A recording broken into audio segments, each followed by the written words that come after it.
Nagsimula sa simple na pasulyap-sulyap, nagpapapansin sa'yo. Umabot sa palitan ng mga mensahe, kilig na kilig ako.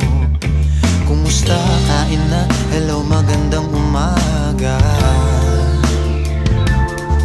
Ingat ka, pahinga, huwag kang masyadong magpupuyat pa.